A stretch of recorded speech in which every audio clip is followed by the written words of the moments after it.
Dans le procès de Germain Katanga et Mathieu Ngudjolo Tchoui, le 13e témoin cité à comparaître par le bureau du procureur a été auditionné ces dernières semaines devant la Cour pénale internationale à La Haye.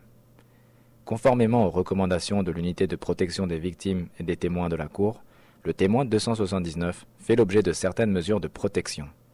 Usage d'un pseudonyme, altération de sa voix, distorsion de son image et installation d'un rideau dans la salle d'audience afin d'éviter tout contact visuel avec les accusés.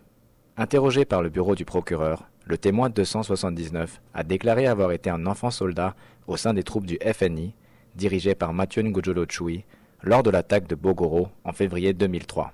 Il aurait été capturé à son domicile par un groupe de soldats, puis enrôlé dans une milice du FNI basée dans un camp militaire à Zoumbé.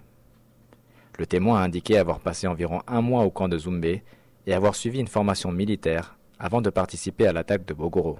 Il a répondu aux questions de maître Lucio Garcia, substitut du procureur. Est-ce qu'il y avait d'autres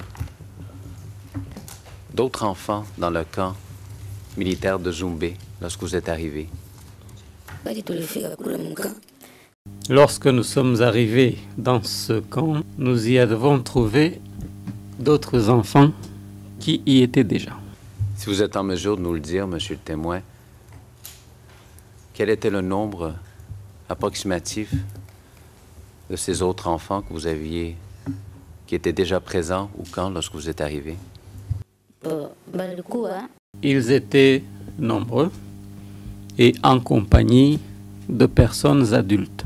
Est-ce que ces enfants, à votre connaissance, avaient des armes? Ceux qui étaient plus expérimentés militairement avaient des armes à feu, tandis que d'autres portaient des armes blanches. Êtes-vous en mesure de nous dire, monsieur le témoin, quel âge avait le plus jeune de ces enfants? Le plus jeune, ou plutôt les plus jeunes, devaient avoir environ 10 ans. Quel était le nom de groupe militaire? D'accord, il s'agissait du FNI. Maître Garcia a par ailleurs interrogé le témoin sur le déroulement de l'attaque de Bogoro et sur les victimes parmi la population civile. Alors, monsieur le témoin, lorsqu'on s'est quitté, vous nous avez dit qu'Ngudjolo vous avez donné l'ordre d'attaquer Bogoro. Qu'est-ce qu'il vous a dit exactement? Bien, ils avaient déjà planifié cette question avec le chef Germain Katanga.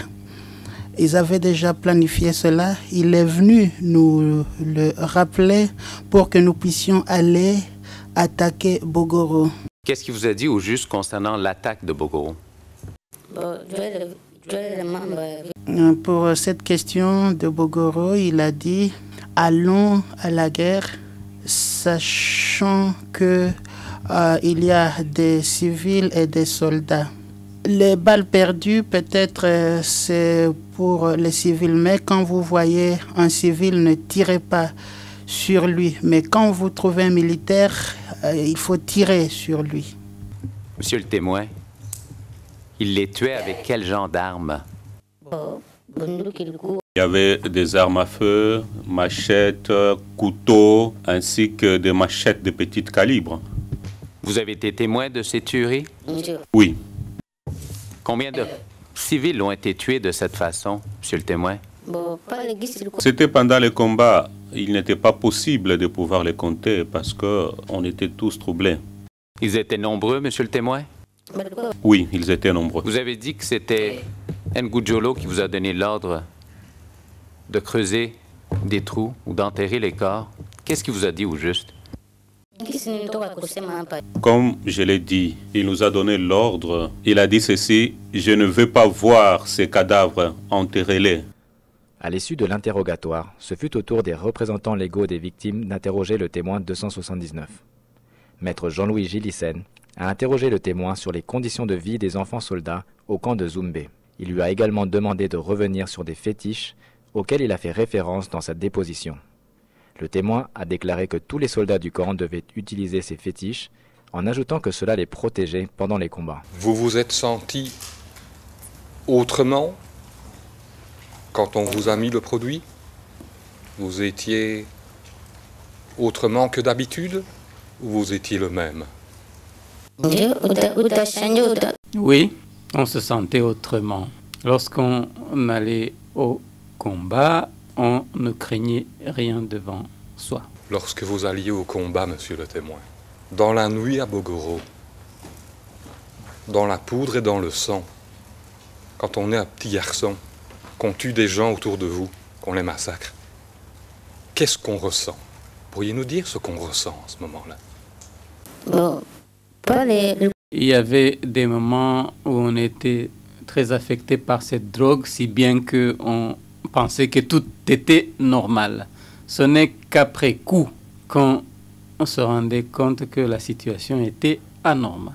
Vous avez le sentiment que vous étiez drogué? Je dirais que ce produit vous donnait beaucoup d'énergie et du courage, si bien qu'on ne pouvait pas craindre l'ennemi qui se trouvait en face. La Chambre a elle-même interrogé le témoin sur ce thème dans une série de questions posées par monsieur le juge Bruno Cotte, juge président. Donc cette composition, vous la connaissez depuis très longtemps? J'ai pris connaissance de ces fétiches lorsque je me trouvais au camp. Mais avant d'être capturé et enrôlé dans l'armée, est-ce que vous aviez déjà pris des fétiches lorsque vous étiez un jeune homme civil pour vous soigner ou pour vous protéger? Ou est-ce que c'est seulement devenu militaire que vous avez pris des fétiches? Je n'ai pris ces fétiches qu'après avoir intégré le camp. L'équipe de défense de Germain Katanga a débuté son contre-interrogatoire du témoin 279.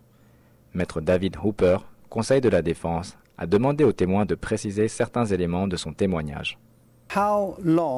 Combien de temps avez-vous passé au sein de la milice? Ce que je peux vous dire, c'est que j'ai passé 1 mois et plus.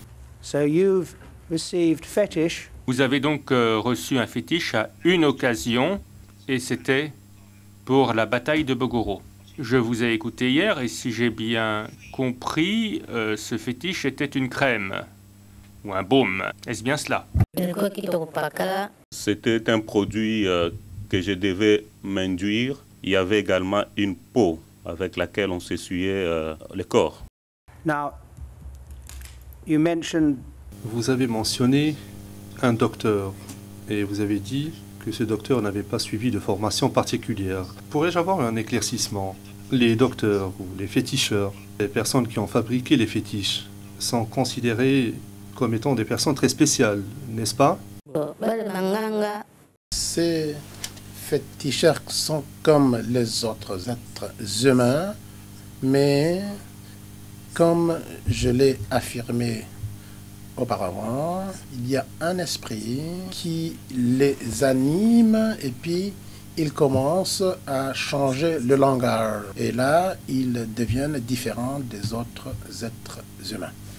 Le contre-interrogatoire du témoin reprendra lors de la prochaine audience dans l'affaire, prévue le lundi 7 juin 2010.